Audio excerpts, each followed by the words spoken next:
A terrible, no good year comes to an end, and a new one begins. A new hope, a new dawn. The dawn of a new year. The dawn of a new dawn. Dawn. This episode is brought to you by Dawn Soap. That's the soap that cleans the baby ducks that get oil on them. I never use it. It's too expensive. I use Ajax and Palmolive. I don't think any animals are getting saved with that shit. That would probably kill them faster. This podcast contains lasers that maybe cause seizures in photosensitive viewers. Viewer discretion is advised. This is Laser Show. Pump up the volume, pump up the volume, pump up the volume, dance, dance.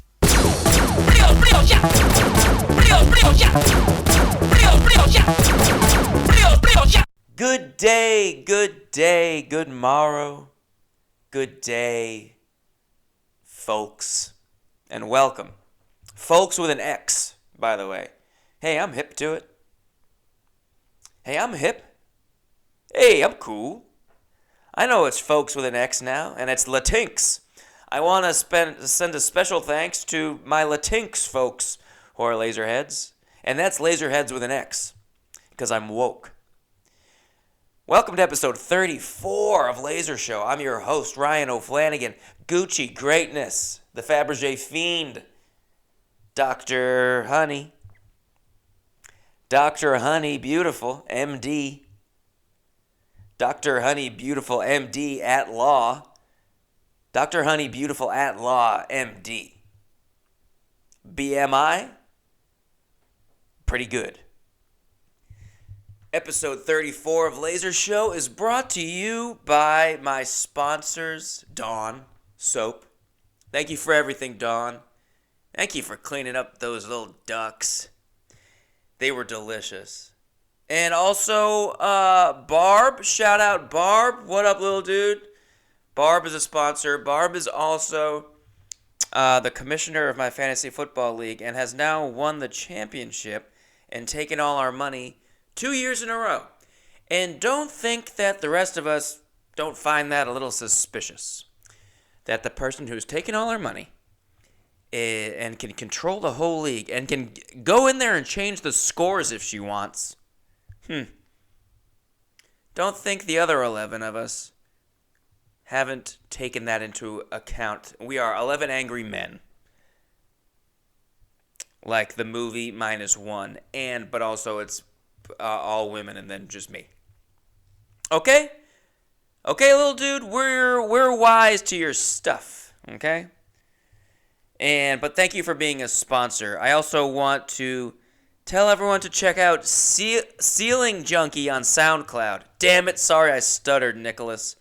This poor guy, Nicholas, so funny. He reached out to me. By the way, if you want to be a sponsor, Venmo me. I'll say anything you want.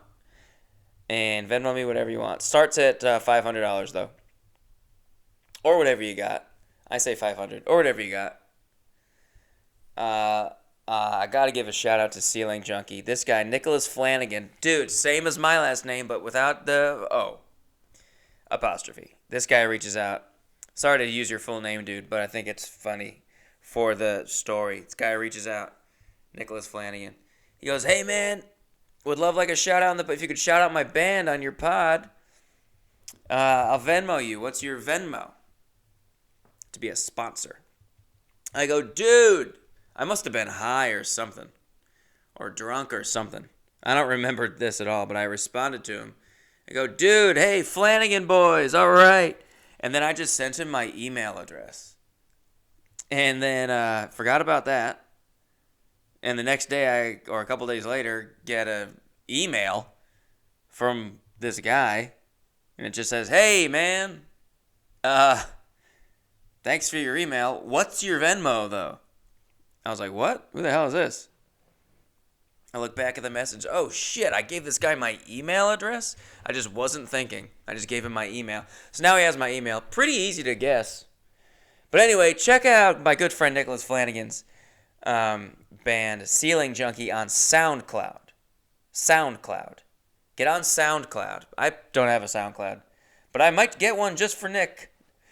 Old St. Nick. And by the way, shout out to our other sponsor, SoundCloud. I've said them 10 times, so they have to pay me at this point. And big shout out to the best sponsor of all, Robert Edelman. Thank you, Robert. Robert gave me a ton of money. You don't have to give me that much money. But you're my favorite sponsor. I'll do and say whatever you want, Robert. I'll give you a kiss right on the mouth or even the penis. And of course, my good sponsor, Nicholas Bartholomew, he wanted me to say salt and vinegar chips. So shout out to Salt and Vinegar Chips and to you, Nicholas Bartholomew. I love all of my sponsors, especially you, Robert Edelman. Thank you so much. That's so much money, dude. Thank you. And episode 34. Welcome to episode 34. It's been quite a while since I've posted. Things have been a little crazy out here. I live in LA, and goodness gracious, have things been going berserk. In case you haven't been paying attention. And that's okay if you haven't, by the way. Don't feel the need to pay attention, I say. Do whatever you want. Read a book. But if you've been seeing the news, LA has been having a lot of wildfires. I've been totally fine. Some people have reached out and said, "Why haven't you been posting? Are you okay?" I just haven't posted. So here's this. It's been a little bit hectic around here. But I'm fine. I live in West Hollywood. We had one day that was a little bit of a scare. But all the fires out here there's a big one raging in the Palisades and a big one raging in the Altadena area. I'm kind of right in between those two areas, not anywhere near them where like the fire would spread to me. But we did have one brief little, and also those areas are fucking decimated, dude. It is awful. Whole ass neighborhoods are gone. And it's a lot of rich people. And people are like, oh, they're rich. Well, they are rich because they did better. They did better than you, a lot of them. Maybe some of them suck. I'm sure a lot of them suck. But a lot of them, most of them worked to get rich. Don't you want to be rich? I want to be rich so bad. I would love to be rich. I think about it all the time. I have dreams about it. I have dreams that I have pretty regular dreams that I'm moving into a house or at least like a huge apartment. And it's just like, you ever have just fantasy dreams? Whatever the opposite of a nightmare is. A stallion. Huh? Isn't a mare a female horse? No. I don't know. You know what I mean. Why am I doing this? But sometimes you have just fantasy dreams. And I have oftentimes, I'm not having sex with people or anything like that. That's pretty rare. Maybe when I was a youth, that would happen. But now I have dreams where I'm just moving into a big house. And the fantasy for me is like how much room there is. There's never anything like cool in the house. It's just like these huge rooms. Big rooms where I can fit so much stuff. Because when I grow up, man, I want a big house and I want some specific stuff. Someday when I grow up, I'm going to have a Panthers room. I got so much Panthers stuff. And we'll get to we'll do a little Panthers recap in this episode. I know you all have been dying for that. We got to talk about it. But right now we got to talk about these fires. Please donate if you can. I can't. Please volunteer if you can. I can't. I certainly cannot. No, I probably will this week. Certainly can't donate, though. I don't have enough for rent right now, but hopefully I can do a little something to help. Yeah, the Red Cross and things like that seem like the most reputable and good people that are doing shit. Because whole ass neighborhoods are gone, and it is a bummer. Some people really lost a lot of stuff. Not everything. When people say people have lost everything. No. As long as you didn't lose your family and your friends, hey, then you haven't lost everything. Things are just things. This is me trying to build people up who have lost a whole lot of shit. And hopefully you have money in your bank account. Hey, if you lost your home, I hope you have more. If I lost my home, I would just, I'd be homeless. I don't have anything in my bank account. That's when you've really lost everything. I mean, if I had to choose between losing all your stuff, how much that would suck. If I had to choose between, but most people, hopefully for a lot of rich people, Hopefully, it sucks to lose all your stuff. But hopefully, and I think it's the case for a lot of people that live in regions like that, like the Palisades and stuff, I'd imagine you have a whole lot of money. And you can hopefully be okay. I know a lot of people are not in that position, and that blows. But hopefully they'll be okay. Me, if I had to choose between losing like my home or my entire bank account, all of my money, I would rather lose all my money. I'd be like, oh shoot. Well, here goes that $400. It's kind of, I'd lose more than that gambling in a month. But if I lost all my stuff, oh, I'd be fucking pissed. All my Fabergé eggs. I did start to make now a list, an evacuation list on my phone. Things to just remember to bring in an evacuation. Because I had never had to think about that before. I mean, yeah, I did, but it never hit as close to home. We have earthquakes and shit all the time, but I never really took it seriously until a few days ago I had to friggin' evacuate my apartment. I had to go to Nick's place and drink beers. It was terrifying. But I started making an evacuation list. I can share even some of the things with you. How about this? A Swiss Army knife. Ooh, you know what I just thought of? A flashlight. I don't even own a flashlight. That's something I'm going to put on a list. Buy a flashlight.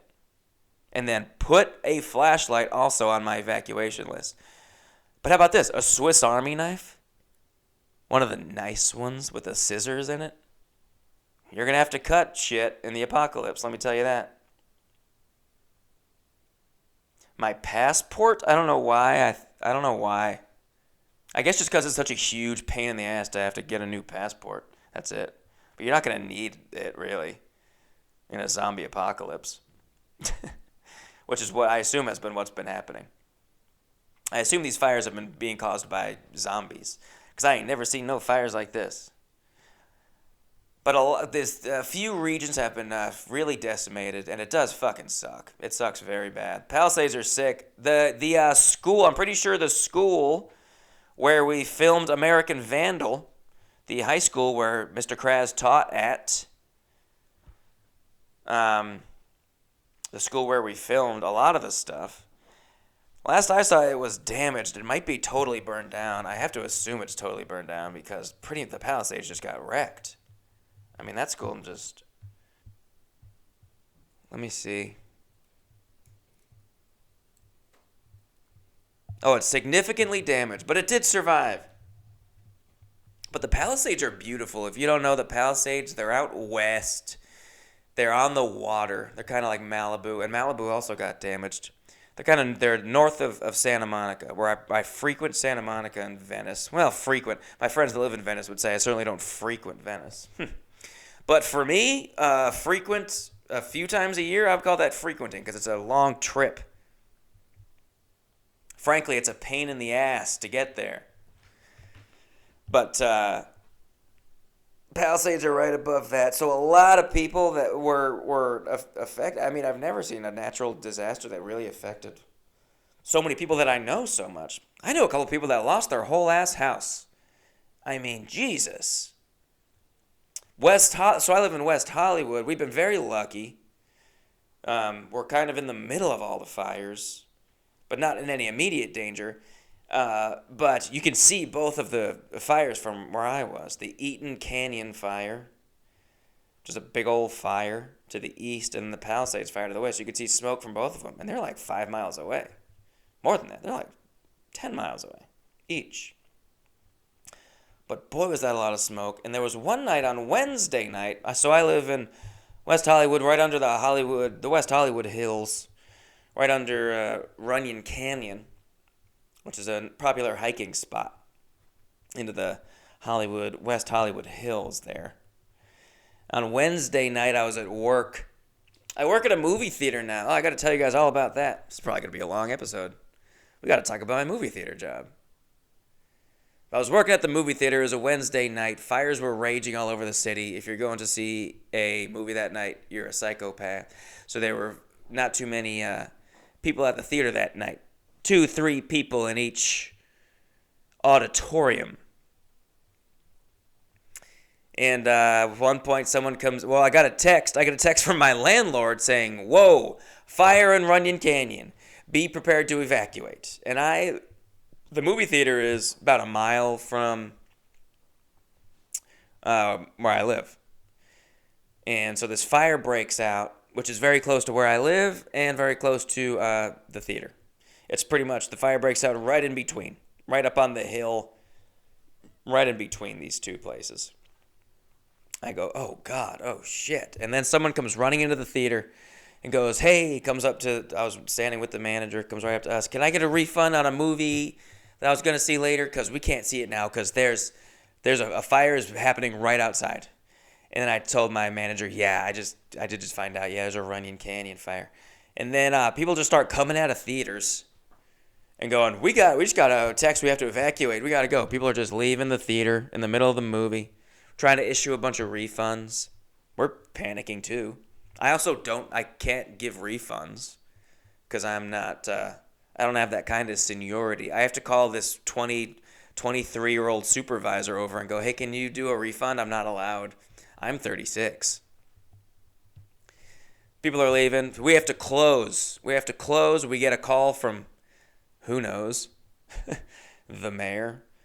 Calls and says, oh, the mayor, by the way, has been doing a great job. Karen Bass, yes, if you need any information on any of the fires, go to URL. If I can pass along the wise words of Karen Bass. We could have had Caruso. We could have cleaned this city up. He was going to take all the homeless and round them up, and who knows? Who knows with that psychopath? But boy, he would have made sure this city was all fire resistant, fire retardant. Thank you to all the first responders who are helping to retard the fires, by the way. The fires are almost retarded. We got some big winds coming tonight, but hopefully these fires can be completely retarded as soon as possible. Hopefully we can retard these fires as soon as possible. But anyway, my landlord texted me. Well, work closes. As my landlord's texting me, okay, we have to evacuate. Okay, Jesus, I don't know if that seems excessive. I'm looking at the map, the fire map. Also, this fire map came out called Watch Duty or something. Everyone downloaded this app. No one had heard of this app before these fires, but it really swept. This app really swept LA. Thought these fires are moving fast? You should have seen this fire app. Everyone downloaded it, and it gives you a real-time access. A lot of information. What zones are evac zones, evac warnings, evac order. Dark shades of red, lighter shades of red, shades of yellow. Air quality shit. The exact acreage of the fires. This app. I should tell you what it is because I forgot. Watch Duty. Yeah, I was right. And the logo is a flame. Good. Straight up fire app. I'm seeing on the fire app, we're in an evac warning, but not in an evac order. But my landlord's saying, hey, he just goes, please evacuate. One of my neighbors is texting going, I don't know if we have to evacuate. Where am I? I'm at home right now. And the landlord goes, please evacuate. He goes, where am I supposed to evacuate to? The streets are closed. And he was right. Because work closed. We couldn't even clean the popcorn machine. We had to just leave. And we have to clean the popcorn machine every night, and it takes like a fucking hour. It sucks. We have to disassemble it. But not this night.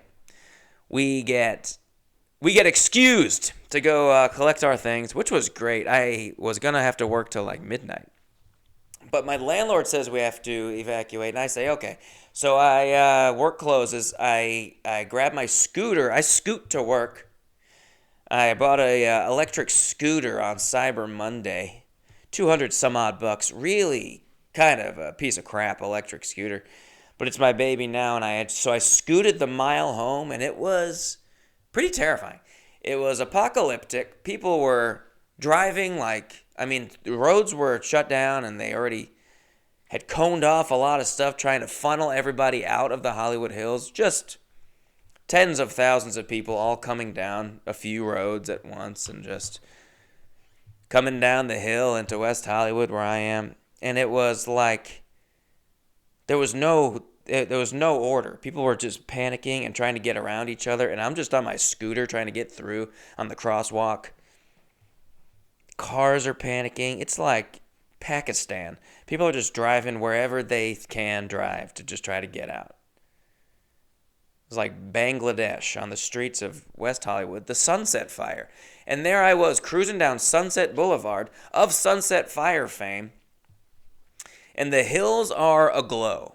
And there's ash falling from the sky, and people are on the sidewalk filming it. There's not much to film. The hills are just aglow. People just want to say, look at me, I went through it too. Not really. The hills were just simply aglow. And I wasn't sure about that fire. I think that fire was arson, if I had to take a guess. The other fires, I don't know. Who knows? Fires happen out here. But how the hell did the Hollywood Hills catch on fire? We're 10 miles from the other two fires, unless a goddamn ember went soaring choo-choo, choo-choo, choo-choo for 10 miles, like a damn Pixar movie.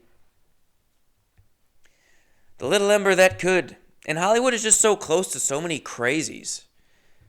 For sure, some crazy asshole just walked up the hill from Hollywood, went into the hills, and just threw a match into the brush. There's not that many crazies in the Palisades and in Altadena.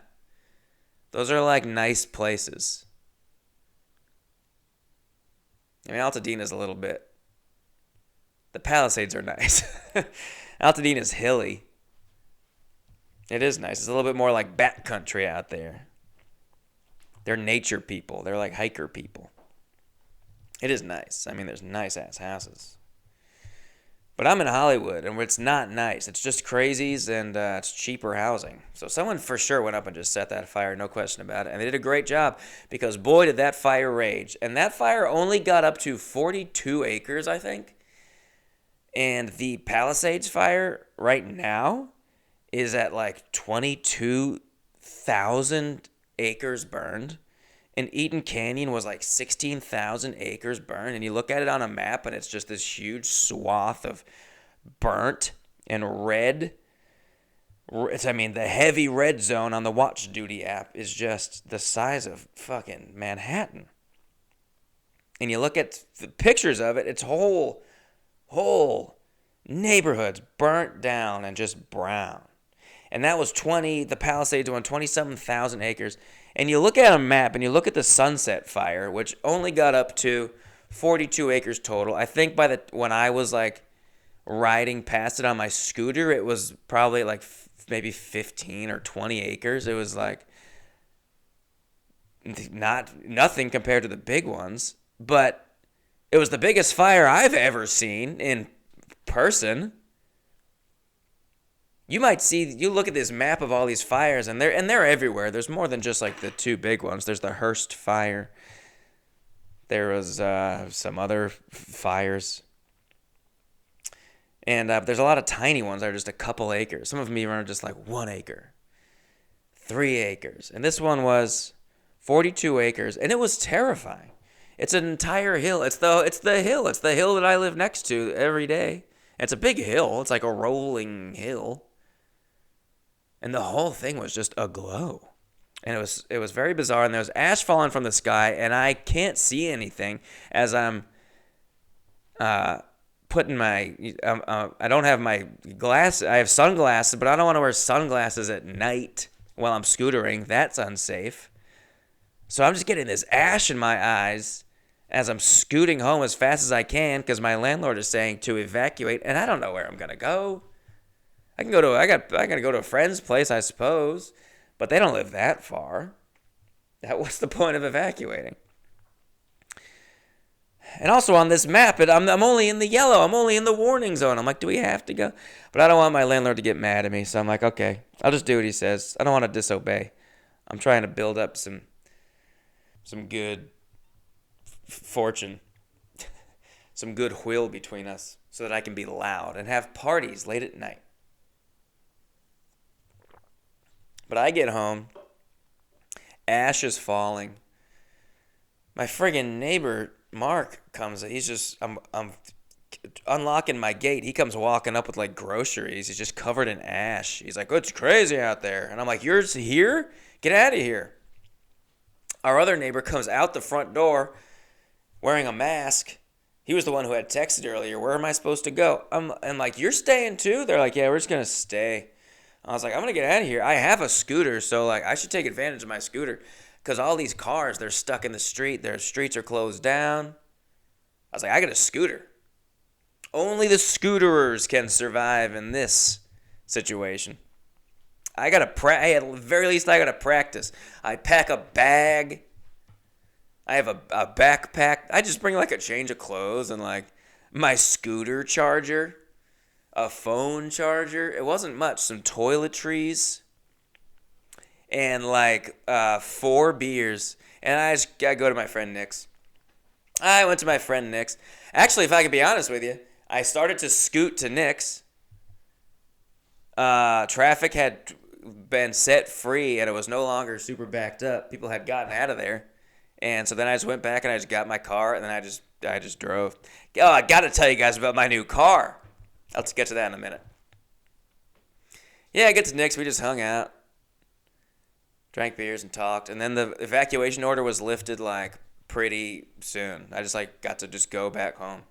So I evacuated for a few hours, and it was the easiest thing. So don't worry. I've had it the least bad of just about anybody, but it is awful. People are fleeing and having to find new homes. So help if you can. It is pretty fucked. It was pretty cool seeing the Rams throttle the Vikings. The Rams had to not play in LA tonight. They were supposed to host a playoff game, and that had to be moved to Arizona. Their division rival opened their stadium up for them because there's just too much smoke and stuff in the air, and there's too much going on over here. And the Rams lost a home playoff game. And they had to play in Arizona, host a playoff game, which got really taken over by a lot of Vikings fans. Good grief. And they kicked the Vikings' ass. It was pretty awesome. For LA. For us. LA strong. But anyway, yeah, I got a new car. Hey. It's got to be better than last year. Oh, no. Oh, no. What the hell was that year? 2024. Yikes.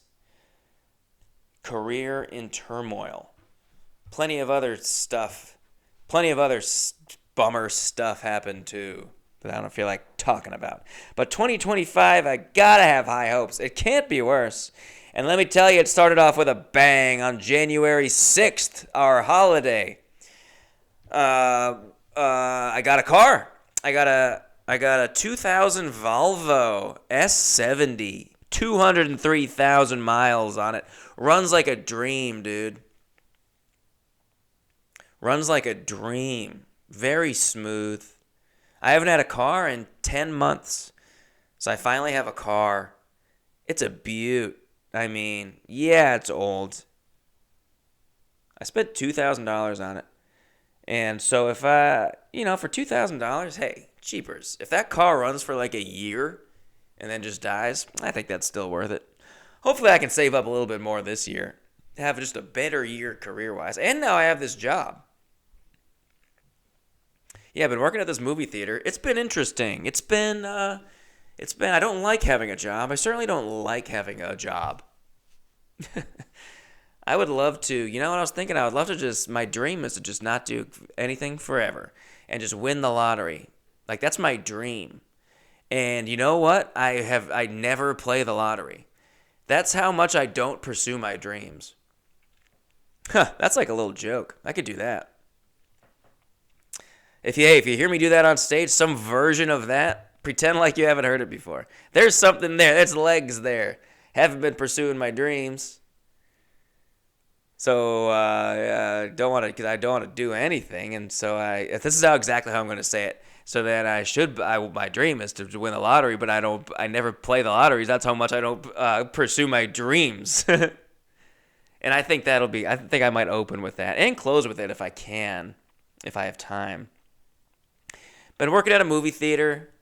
I do everything. What do you do at the movie theater? People ask. What the fuck do you think I do at the movie? It's a movie theater. What do you think I do? Hang from the ceiling like a bat? What do you think I do?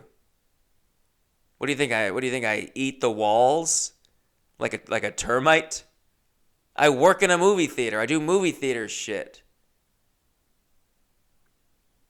What do you think I'm doing? Taking all the chairs apart and putting them back together in a different...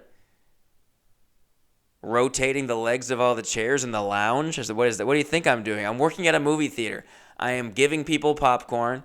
I work the concessions, okay? Got a lot of concessions. We got popcorn. We got a lot of candy. Okay? We got a soda fountain, you know? A freestyle soda fountain. One of those screens you press and you can get any drink in the world.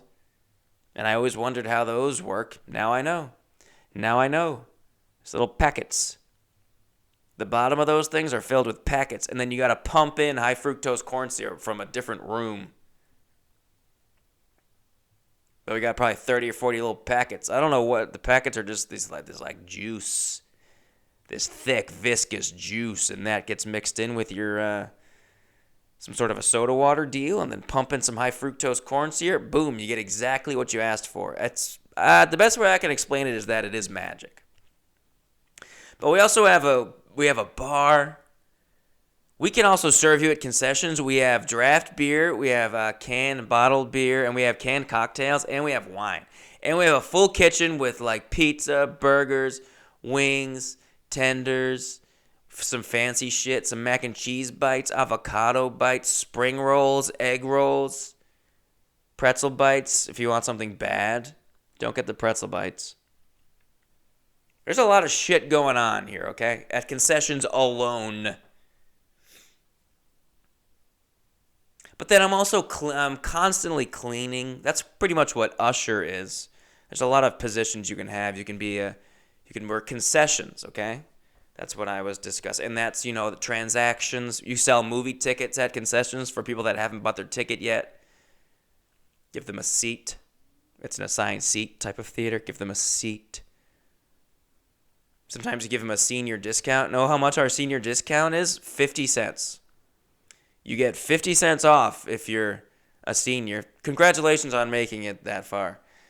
And you know what I do? I flick 2 quarters at them. And they better catch it, or they don't get to keep it. Ushers is a largely janitorial position. It's a lot of sweeping popcorn and wiping stuff.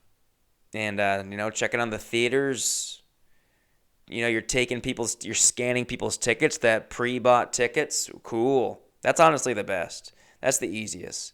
Because you get to be the face. That's my favorite thing to do. I like to be the face of the theater. Because that makes the experience better for people, I think. Sometimes we put some fucking bozos out there at the front to be the face of the theater. You're going to put Chet to be the face of the theater? Just kidding, we don't have a Chet, but I didn't want to say anyone's real name, just in case any of my coworkers listen to this. They're all great, though. I will say I do like my coworkers. They are all like 23. I am the oldest person on the floor staff. So the floor staff is like what I'm doing. Everyone that works there. Then there's like 4 managers, and they come in on a rotation. Floor staff wears all black. I wear the same black pants every single day. Black pants, black belt, black shoes, black socks, all black everything. And I actually bartended last weekend and that takes a while. That takes a while to, everyone is like, they ask you if you would like to bartend someday at some point. And most people say yes, because that's the only way to make any money at this damn job. You get tips when you bartend. So I'm like, seniority-wise, I'm at the bottom of the list. I've only been working there for a month and a half. And, so it's like going to be a long time before I bartend. But then one day, all of the bartenders, there's like 5 of them, people that can bartend, they all couldn't come in on one night. So me and another girl got trained on a Friday night at the bar, whole night, 8 hours getting trained. And then Next day, we just had to bartend. I bartended in the daytime, day shift. She bartended night shift, which was a way harder shift. And I had to come in and pop in and help her a couple times because she was way busier than I was. But I still served like 13, 14 people throughout my day at the bar. It's like a small bar at a small theater. 13, 14 people. I made all sorts of drinks. I don't know how good they were. And I made sure to tell everybody it was my first day, just in case it was really bad. But I made a bunch of cool shit. I made a mojito. I made 2 spicy margaritas. We have these novelty drinks, specialty drinks, I should say, not novelty drinks. We have a mint lemonade, which is just a fancier mojito. I made a couple of old fashions. Okay. I made a couple of martinis. Okay, poorly. Okay. And I made like $46 in tips. That was pretty sick. But yeah, now that that's over, I suppose I won't be doing that for a while. I was in complete panic, I'll be honest with you, all day. I couldn't sleep the night before. One night of bartend training. And I keep telling myself with this job, dude, you know what? Why do you care? Why do you stress out about anything with this job? If you mess up, which I have done a few times. I go, who cares, dude? You're just working at this friggin' movie theater with all these young kids. It's just a survival job. But you know what? But I do care. I do want to do a good job.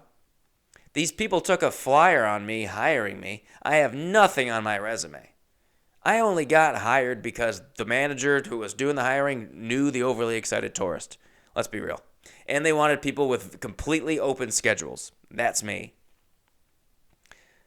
But he told me, yeah, if I hired you and my manager saw your resume without me vouching for you, she'd think I was crazy.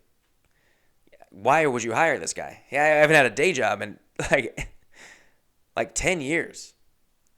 Aside from like Postmates, driving for Postmates. So they took a risk on me. They took a flyer on me. And I really appreciate that. In a time of need, I need a job. So I do want to do a good job. I want to make them feel like they made a good decision. I do care about this job. Just in general, don't you care about your job? Because some of these kids really fucking don't. And that's the one thing that is pissing me off. I feel like I work harder than anyone else at this place. And that is not what I was trying to do. But that's kind of just how I am. Not because I'm a super hard worker, but just because I'm a fucking loser. And I'm a pussy. I'm scared to cut corners. But people are always it's becoming like a little. It's like they're like your roommates. These people. They do things that'll piss you off. I've started just taking full sodas out of the trash bins. People just throw full. Also, and I've done that because you don't know what to do. You don't know what to do. If you're at a place where you have a full cup of soda, you're at a fast food place, and you don't want to drink the rest of the soda, but you don't know, there's nowhere to just dump it out. So you just throw the whole soda in the trash. I've done that. We've all done that. And you think to yourself, well, this is weird because this is a liquid. And it doesn't just disintegrate. It doesn't just evaporate is the word in the trash. I'm just dumping a whole thing of liquid into this trash can. This trash bag. And yeah, so I get it. I totally understand when people do it. I don't want them to have to friggin' walk out of there with this cup and find a plant to dump it into.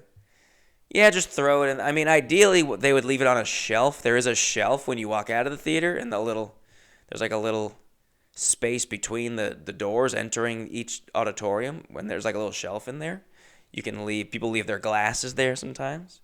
Just leave your full cup there, and we'll dump it. But people do throw it in the trash, and that's okay. I'm saying if you see a full cup of liquid in the trash can and you can reach it, grab it, take it out, go over to the sink that we have access to, because these customers, they don't have access. They don't have access to our sweet, sweet sinks. Go dump the liquid and then throw out the cup.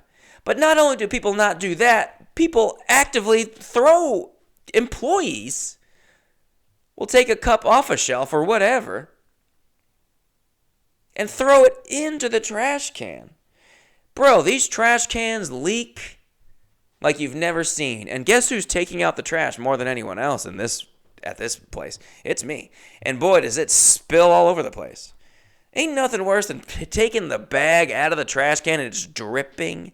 Now you're dripping on your pants, your one pair of pants that you wear to work, and your one shirt, and you're just dripping liquid, and now you're dripping liquid in the movie theater. Now you have to clean. You're trying to make things cleaner, but you're just dripping red or brown liquid around the lobby of this movie theater. Yeah, how about we try to not do that? Hey, kids.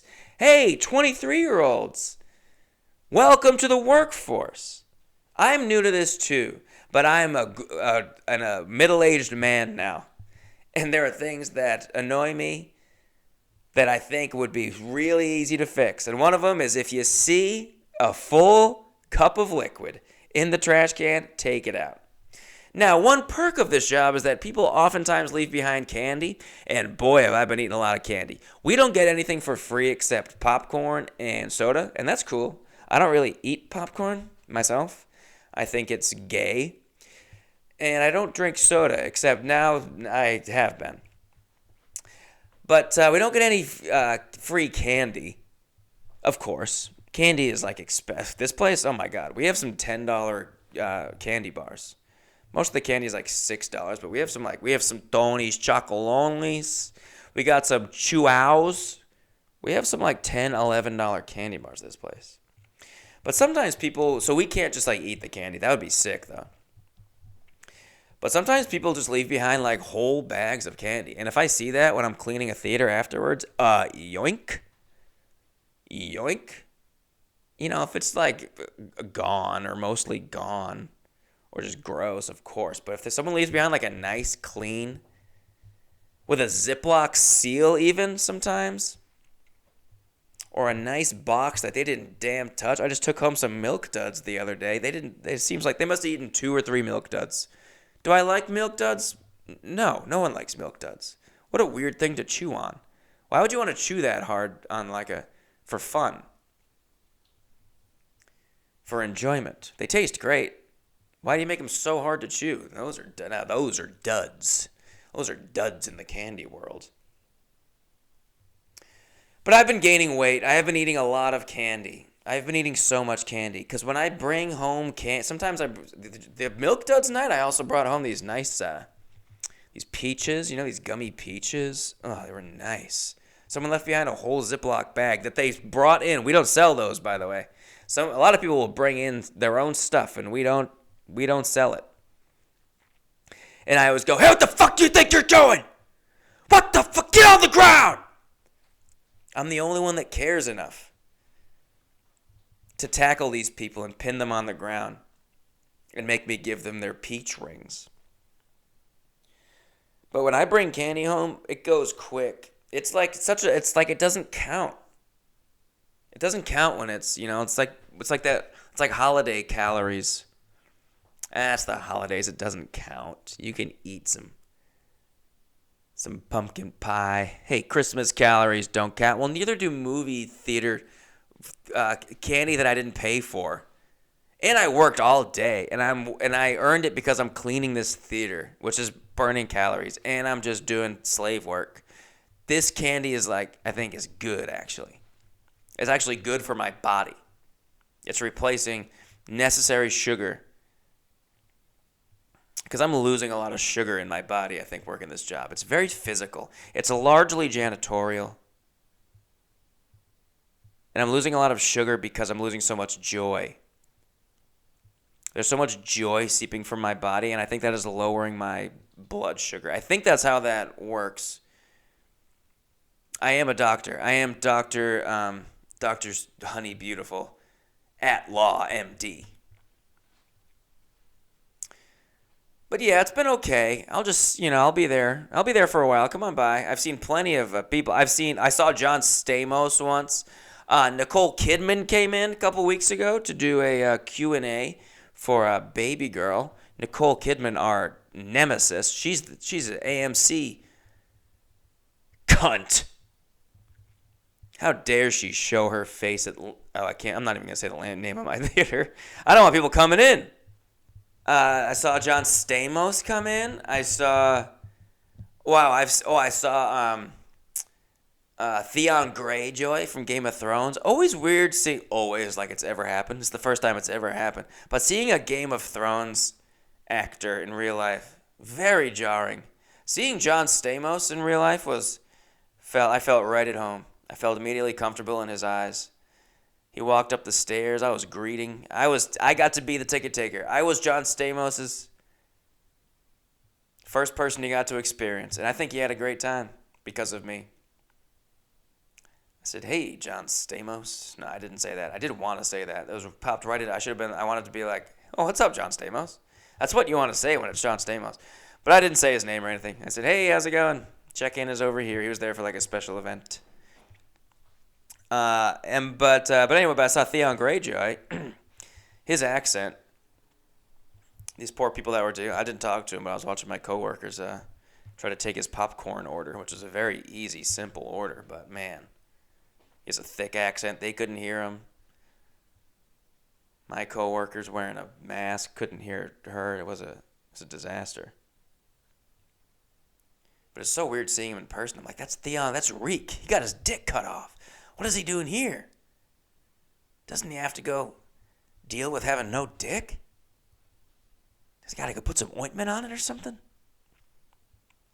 I've also seen Bruce Valance twice. And the first time I saw Bruce Valance, I went, whoa, hey, big fan.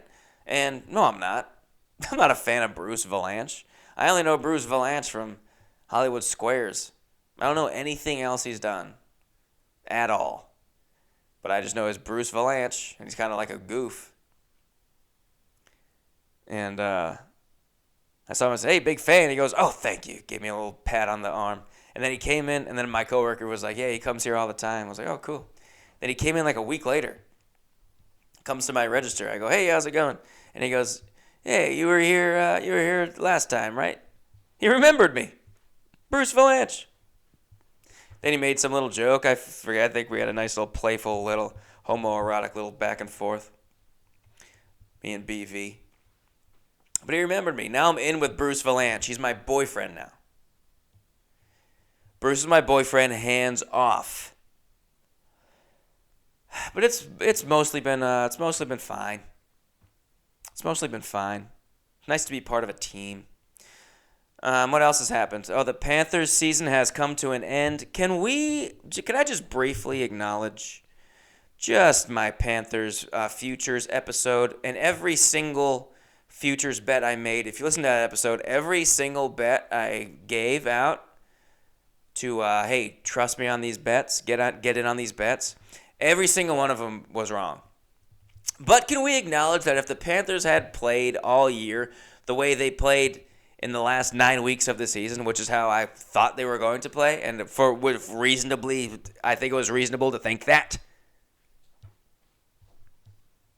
then all those bets hit. You don't think Bryce Young is getting 18 touchdowns?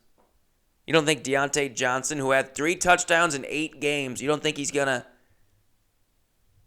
get 6 touchdowns and not get traded away because the season was a disaster?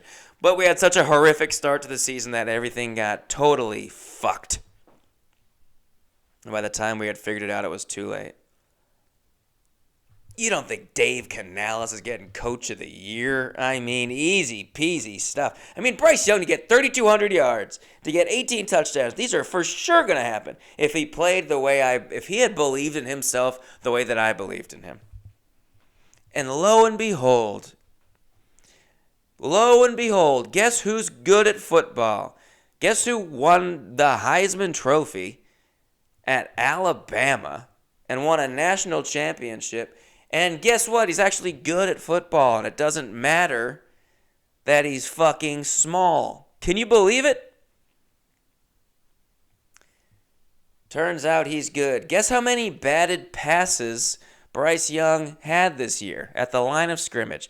Guess how many passes were batted down for the way too small 5'9" Bryce Young, who can't see over his offensive line? 0. The lowest total in the league. get fucked. You don't need to see over your offensive line. Yeah, I'm sure it wouldn't hurt. Yeah, of course it wouldn't hurt to be taller. Everyone wants to be taller. It wouldn't hurt anything. Unless you're like a professional spelunker.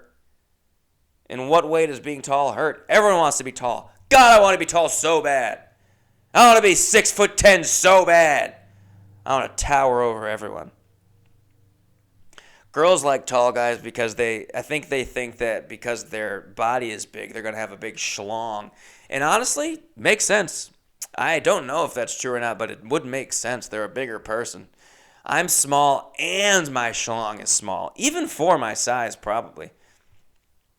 I've seen my friends' schlongs that are bigger than my schlong, and they're smaller than I am. Turns out I just unfortunately have a pretty small schlong. But if I were tall, with proportionally, if I were 6'10", and my schlong was proportional to my body how it is now, I'd have a pretty big schlong. It'd probably be like 4-inch schlong at that point.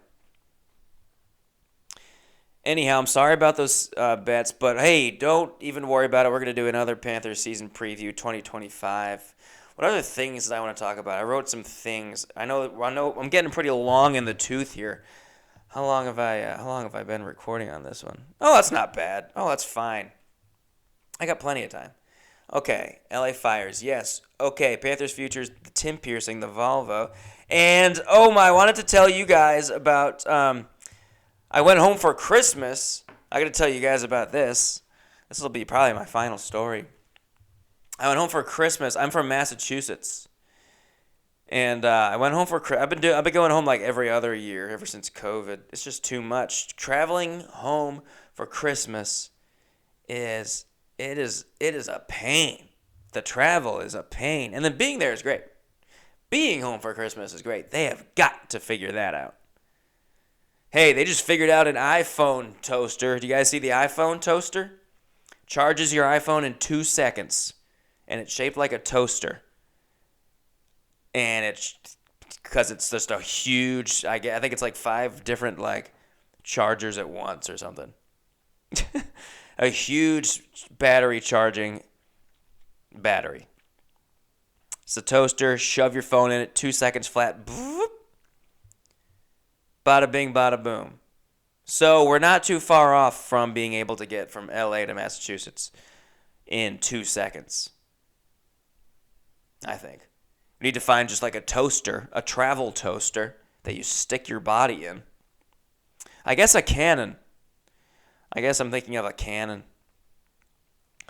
But I went home and it was like December 20, I think it was the night of the 22nd, I believe. Yes. Night of the 22nd. I get an Uber. Going to the LAX around the holidays, you wouldn't believe what a nightmare it is. And I know, and I've done it many, many times. I used to go home every single year for my first 10 years here. And it sucks so bad. You have to leave so early. I've missed my flight before. More than once. So I know you got to leave 3 hours early. And I live pretty far from the airport. So I leave nice and early. I didn't go home for Christmas last year. Pretty jazzed up to go home, see the fam. Get in an Uber. Immediately, I look at the time to get to the airport. It seems pretty long. It's like an hour. And I was like, okay. That's longer than I thought. I gave it 45 to be safe. I was like, okay. I guess there's going to be traffic, but I left plenty early. And the guy driving me, frankly, super annoying. Chinese, no big deal, totally fine, but just annoying.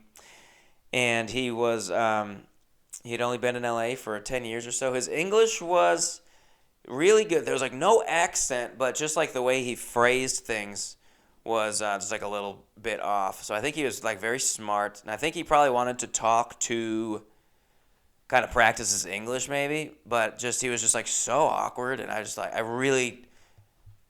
like talking in an Uber, if it's like a 10-minute Uber. But if I get in your Uber and it says we have an hour and like I keep just like not talking, I'm just like letting the conversation die. You gotta just let it die, man. You gotta let it die.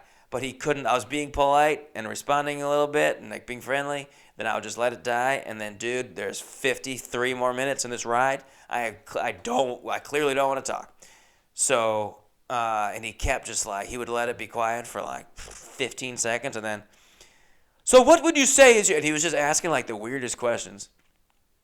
Like he read like a handbook on how to talk to like a passenger. Have you seen any interesting movies lately, Ryan? He was just like talking weird. He's very robotic. And I was like, oh, God, yeah, actually, I work in a movie theater now. And oh, you're working a movie theater. What is that like to work at a movie theater? I was like, dude, are you a Waymo? That'd be cool if they put, like robotic people in the Waymos. But not this guy. And then you could press, don't talk to me. But we finally get near the airport, and traffic is so bad that we're still about a mile from the airport before we hit the traffic to get into the airport. That is a mile of backed up cars.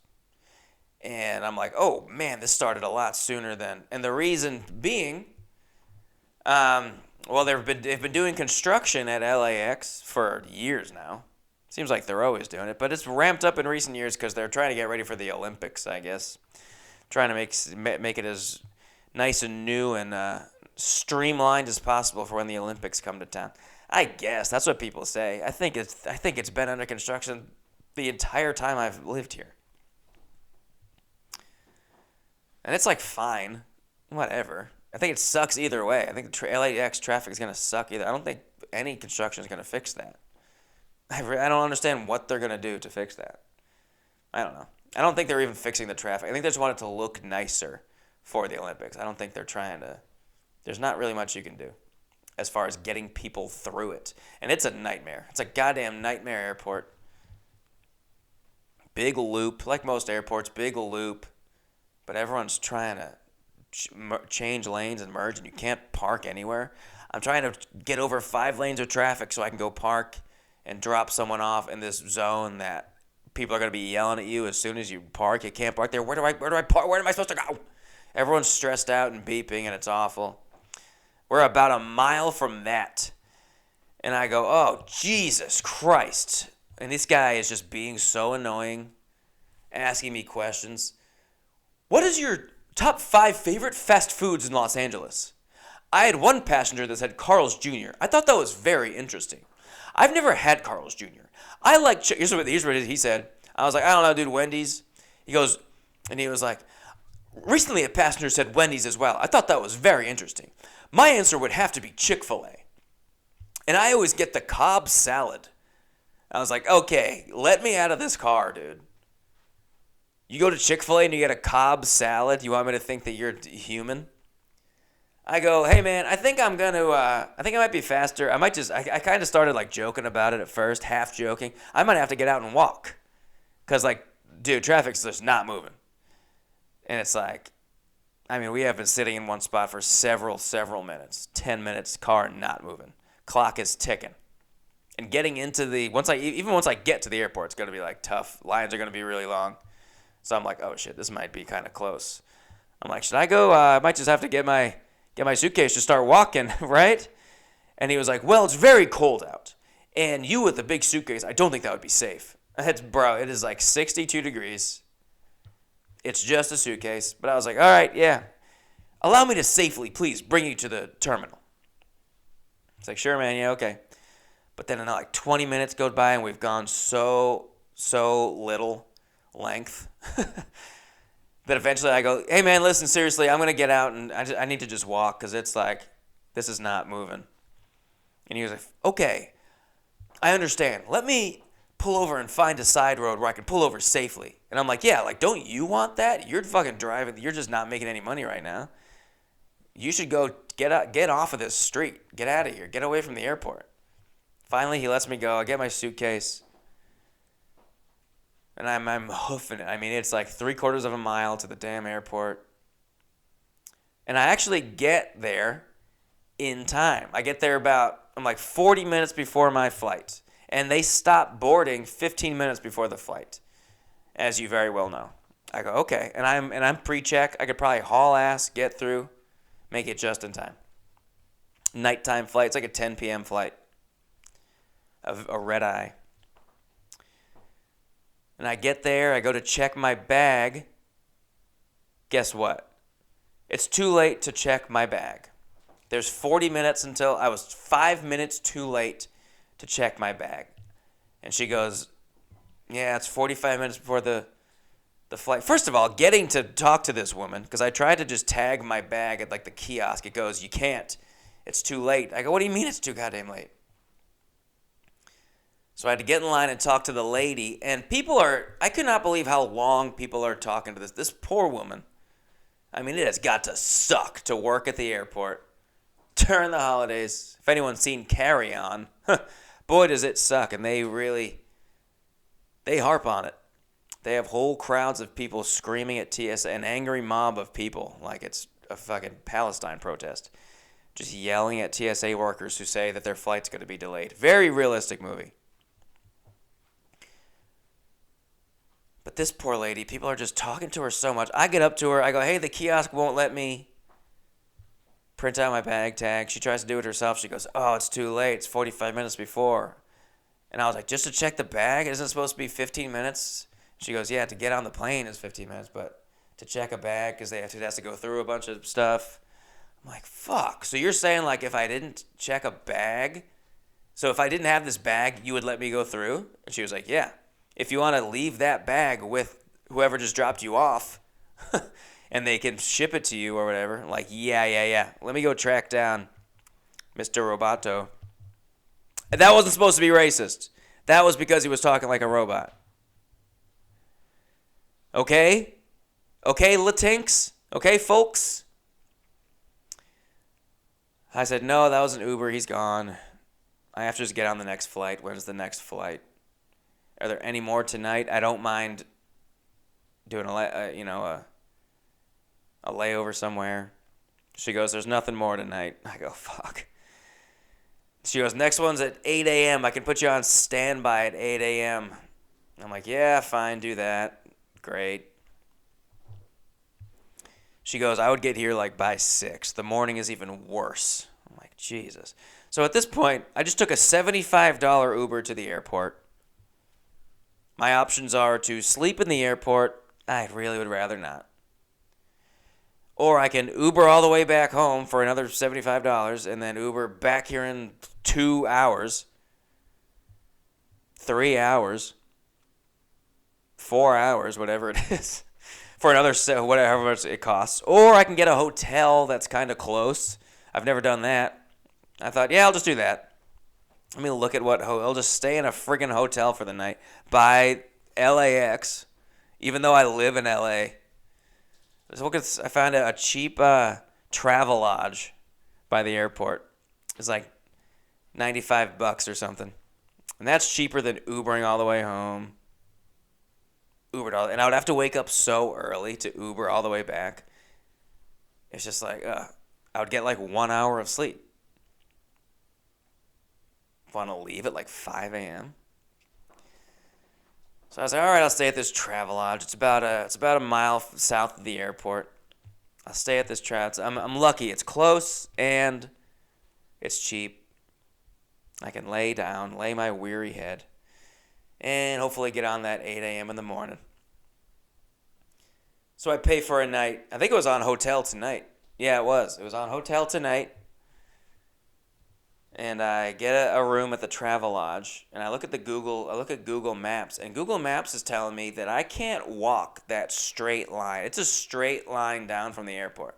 The airport is off of a big main road called Sepulveda Boulevard. It runs north and south. A mile straight down south from the airport on Sepulveda is the travel lodge. But you cannot walk on Sepulveda all the way down. Sepulveda goes under a tunnel, and it's 3 lanes going in each direction. It's essentially like a highway, on-ramp, off-ramp type of street. And then there's the entrance to the airport, and it's a lot of cars and a lot of fast moving cars and highways crossing each other. So there's not like a sidewalk. But I think there is a sidewalk. I think, well, why not go see? There's got to be, like, I'm not fucking Google is telling me you enter in the directions, then you enter the little pedestrian option. It says it's going to be an hour and a half walk for the closest legal walk that you could do. And that is walking you're walking. It's like a 4-mile walk with my big suitcase. That is not checkable. It's big. It's not carry-on. It's big. It's a checked bag. I go, I can't walk that. I could get an Uber, but seeing how insane this airport is and how much my last Uber just cost, no way am I going to get an Uber. It's going to be such a fucking long wait and trying to drive anywhere around here. No. I have to walk to this hotel. It's the fastest, certainly the cheapest, but definitely the fastest thing. And I would just spend an extra $95 on a hotel unexpectedly at a time when I'm broke as shit. So I thought, I'm going to walk down Sepulveda for as long as I can and see if I can make it on a sidewalk. And if I can't, then I'll call an Uber. I'll just give in and call an Uber from the side of this highway, I guess. Find somewhere to call an Uber. So I just start walking down Sepulveda with my big ass suitcase. And yeah, it starts to get a little sketchy. At first, it's just like a sidewalk on the side of this busy street that no one really uses this sidewalk. No one's really walking here, but it's there. And then it eventually reaches a point where it goes, okay, no pedestrians allowed beyond this point. Pretty clear sign there. But there is still a sidewalk that's going into a tunnel. And the tunnel is loud and filled with cars, and it's nighttime. And the cars are going fast. Pretty fast at some of them. But the sidewalk does go into the tunnel, and it becomes very narrow, but it is still a sidewalk. It can fit me with my suitcase if I hold my suitcase behind me. I can't walk side by side with the suitcase. The sidewalk is not wide enough for that.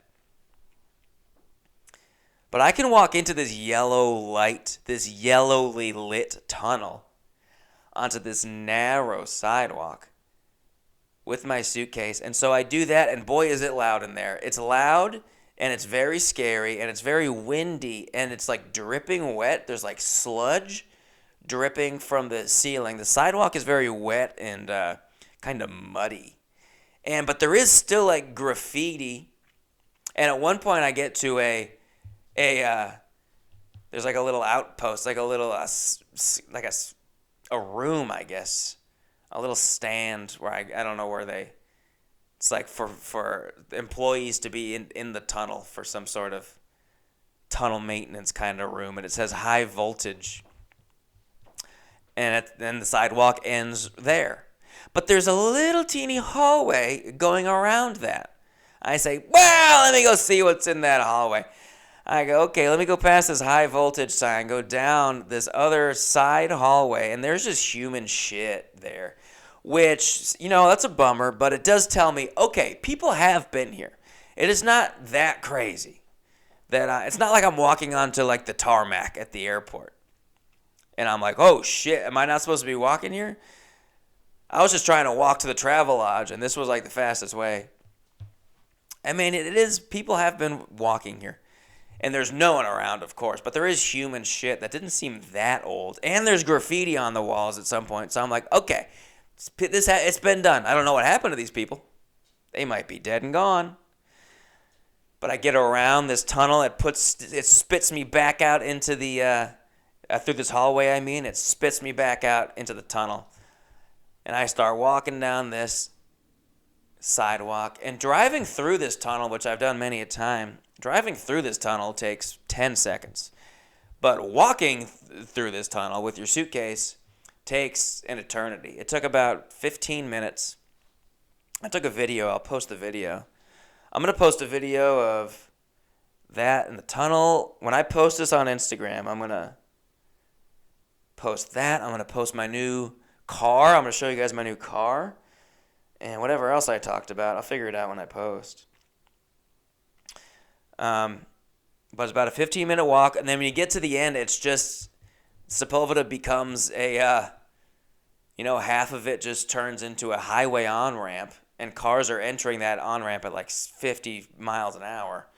And there's no crosswalks. I'm not supposed to be there. So I had to like dart across cars with my heavy suitcase. And I mean, it is like they come around the corner. They just come right around the corner and they're going fast. And you have to run so fast and really hope that there's no one coming too fast. Because I would have been hit. I would have been killed. But I made it. I'm so fucking athletic.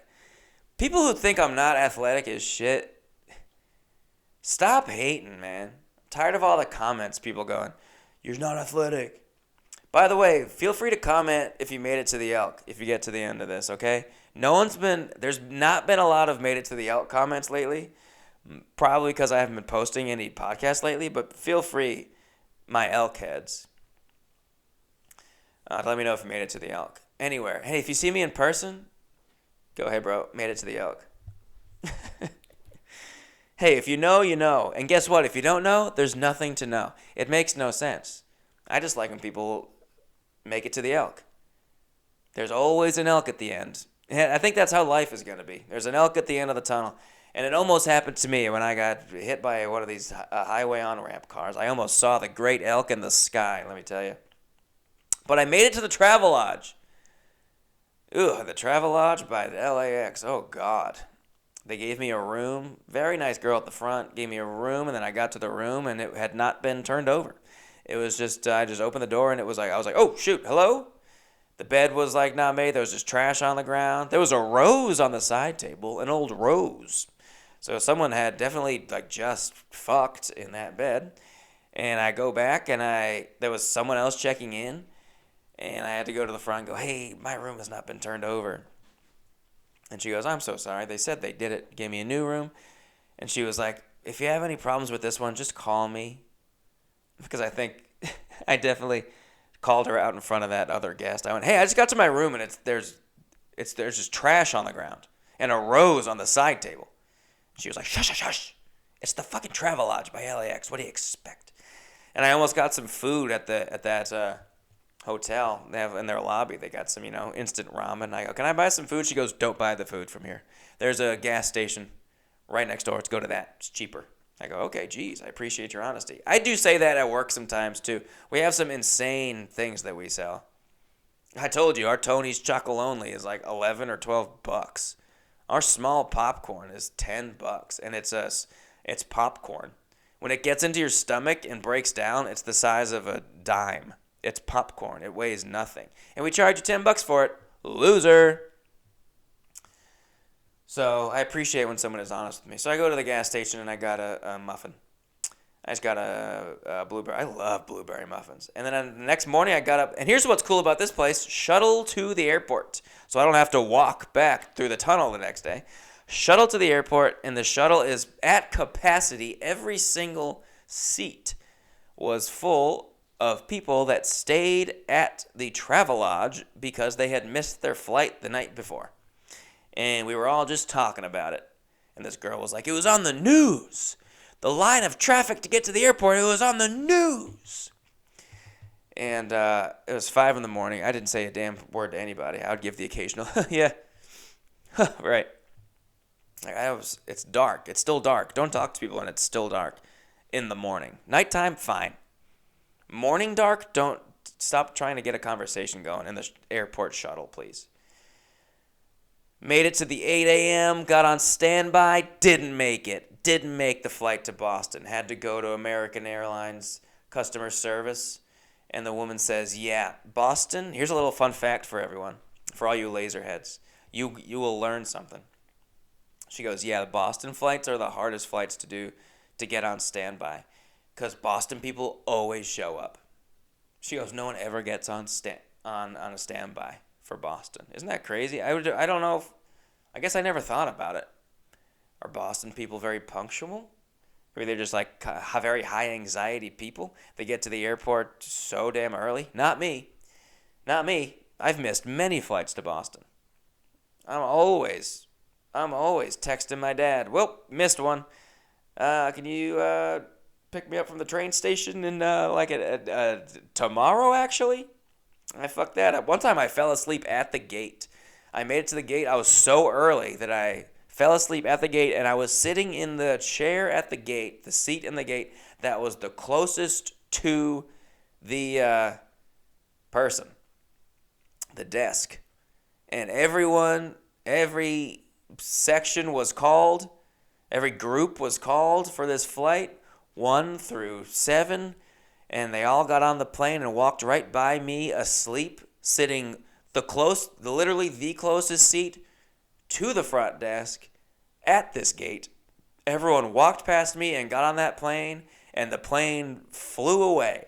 And then I woke up, and I looked around, and there was no one around, and I went to the person at the front desk, at the desk there, and I said, hey, I was on this flight. Did it get moved? What happened? She goes, oh, that plane's gone.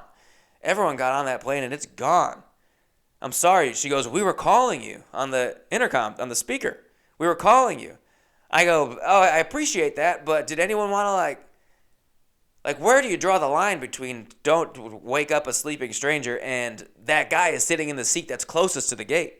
And he's clearly, traveling, and he's not, homeless. He's definitely just fell asleep waiting to get on this plane. For sure that's what happened. That's what happened to that guy. Someone's got to give, I'm not going to give that guy a nudge, but one of the employees should, I think. It's not on any of the other passengers. That would have been really nice if someone did that. Just look out for, hey, this guy's probably, trying to get on this flight. But I don't want to, wake him up. I wouldn't do that. I'm too shy to do that. But as an employee, I feel like you got to be like, excuse me, sir, are you trying to get on this? What's the worst that's going to happen? I'm going to be like, no, get the fuck. I was having a nice dream. I was dreaming that I moved into a huge house. And I had enough room to have my Panthers room. Now you ruined my good dream. You stupid bitch. But anyway, so I did miss my flight. I didn't get on the 8 o'clock, but then I got on another one through Phoenix, got home, and had a wonderful stay at Christmas. Got back, New Year's, a lot of fun. And I've been optimistic about 2025. Things have to get better. They have to. 2024 was pretty bad for me for many, many reasons. Losing my health insurance, losing all my money. But now I have a job. I just got myself a car. All these wildfires have really put a damper on what I was hoping would be a hot start. Got my first audition of the year, got a call back for it, didn't book it, but that's a nice little start. Hopefully I can book some stuff this year. I'm hitting the road in March. So far I've booked Indianapolis, Cincinnati, and Chicago in March, and I'm trying to do some more around that and do some more tourist videos while I'm doing my travels. So big things are coming. Not big things. Hopefully just better things. And if you live in anywhere in the Midwest, I'm also going to try to hit up Bozeman, Montana. And I'm coming back to Boise, I believe. Some guy reached out about doing a show out there. So that'll probably be in the springtime.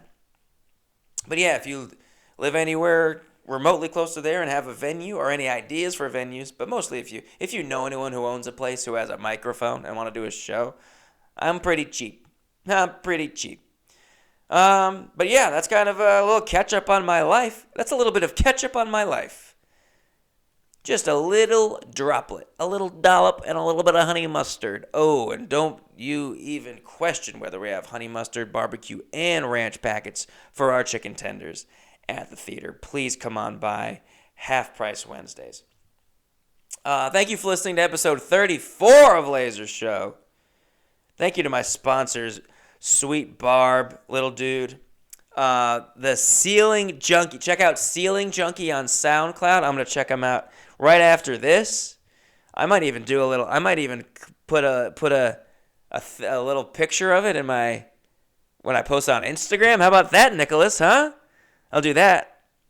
And Robert Edelman, thank you for all that you do. My favorite sponsor. I love you. I would do anything for you, Robert. And Nicholas Bartholomew wanted me to say salt and vinegar chips. Thank you for listening to episode 34. I'll do another one at some point. I don't know. Hopefully things calm down around here. And let me know if you made it to the Elk. Let me know in the comments. And as always, pump up the volume. Oh, no, wait. I thought of something else I wanted to say. Oh, yeah. I wanted to try out a new motto. Hey, the few, the proud, the laser show crowd. Pump up the volume, pump up the volume, pump up the volume. Dance, dance. Pump up the volume, pump up the volume, pump up the volume, dance, dance. Brio, brio, ya. Brio, brio, ya. Brio, brio, ya.